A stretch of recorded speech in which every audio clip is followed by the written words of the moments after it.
ఎత్తే. ఈ మాట నేను కూర్చొని కవిగా సినిమాలో డైలాగ్ రాస్తానన్న రాదు. అందుకే నా పల్లెటూరులు, ఆ తల్లిలే నా తొలి గురువులు, వారికి ఒక్కసారి పాదాభివందనాలు చేస్తున్నాను. నేను ఈవేళ ఎందుకంటే సాల్వాలు తీసుకొని ఎప్పుడు సన్మానం చేయించుకొని సీల్డ్ ఇస్తే ఇది నాకు గుర్తు. ప్రజలు ఒరే రామకృష్ణ నువ్వు తెల్లవారు 5 గంటలకి లేవాలరా, నీ మీద ఎంతుంటే జబ్బల జాకెట్టుదానా. అయ్యా నా తోటి కళాకారులారా, కళామ తల్లి పుత్రులారా, మీ మీద నాకు పగ కాదు. అలాగనేసి ఈ వేదిక మీద నుండి మరొక వేదిక తల్లి పొలం మడిల మన కన్నా తల్లి వంగి వంగి నాట్లేస్తూ ఉంటే బురదల కాలు నానుతుంటవి, ఎండకు వీపు ఎండుతుంటది. పొలం వడల మన కన్నా తల్లి వంగి వంగి నాట్లేస్తూ ఉంటే బురదల కాలు నానుతుంటవి, ఎండకు వీపు ఎండుతుంటది. నెత్తురు చెమటై రాలుతుంటది, నెత్తురు చెమటై రాలుతుంటది. పొట్టలో ఆకలి మండుతుంటది, నెత్తురు చెమటై రాలుతుంటది. పొట్టలో ఆకలి మండుతుంటది. ఆ ఆకలి మంటను ఆర్పుకునేందుకు ఎత్తిన రాగంలో నిజమైన జానపదము. ఆ ఆకలి మంటను చంపుకునేందుకు తీసిన రాగంలో నిజమైన జానపదము కదా. అక్కడ ఒక్కరం చూడగలుగుతున్నామా, నడుములు చూడగలుగుతున్నాం, కాడ పిక్కలు చూడగలుగుతున్నాం, జబ్బల జాకెట్ చూడగలుగుతున్నాం. మన పక్కన ప్రజా కళాకారులు, ప్రజా కవులు, జానపద కవులు అని బిరుదులు తగిలించుకుంటున్నాం. సిగ్గుపడాలి అని మీ అందరికీ, అటువంటి కళాకారులకి వేదిక మీద నుండి తెలియజేసుకుంటున్నాను. ఈవేళ ఆ పాటను మోసుకొని వస్తున్న వారిని ప్రోత్సహించాలని ఈ ఊర్లో కోరమరం మేసర్ గారు 20 సంవత్సరాల ముందు ప్రయత్నం చేస్తే అడుక్కున్న వాళ్ళకి ప్రోత్సాహం అన్నారు. లేదు మేము అడుక్కున్న వాళ్ళం కాదు.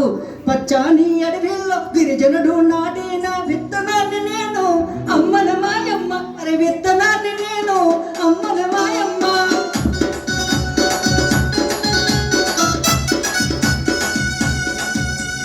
పచ్చాని అడవిలో గిరిజనుడు నాటిన విత్తనాన్ని నేను అమ్మల మాయమ్మ, విత్తనాన్ని నేను అమ్మల మాయమ్మ. పెరిగి పెద్దయ్యాక పొలమునిచ్చానే అమ్మల మాయమ్మ, నేను ఒరిగిపోయాక కలపానిచ్చాను అమ్మల మాయమ్మ.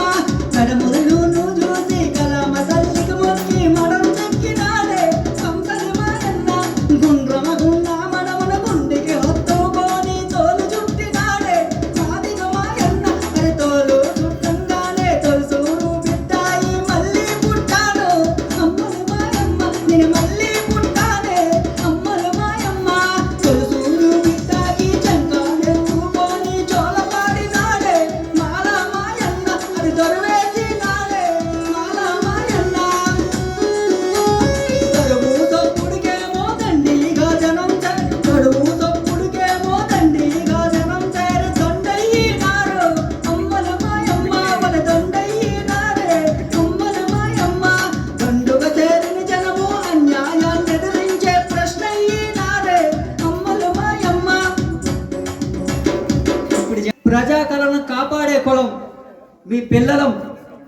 ఇప్పుడిప్పుడు అందుకే అంటాను, కళాకారులం తల్లి మేము కళాకారులము, జానపద జన కళాకారులని గెంతుతుంటామమ్మ, మేము జానపద జన కళాకారులని గెంతుతుంటామమ్మ. పొద్దుపోత 3 అంశులు వేస్తాం, పొద్దుపోత 3 అంశులు వేస్తాం, జబ్బల జాకెట్టు పాటలు రాస్తాం, కవులు కళాకారులను కొంటాము, కళాకారులం తల్లి మేము కళాకారులము. ఇలా రాసుకుంటూ వెళ్తే ఇప్పుడు చెత్త కళాకారుల మీద, చెత్త పాటల మీద చాలా పాటలు ఉన్నాయి. దయచేసి అటువంటి నా తోబుట్టులారా, ప్రజల శ్రమను గుర్తించండి. శ్రమను గుర్తించినప్పుడే మీరు ప్రజా కళాకారులు అవుతారు.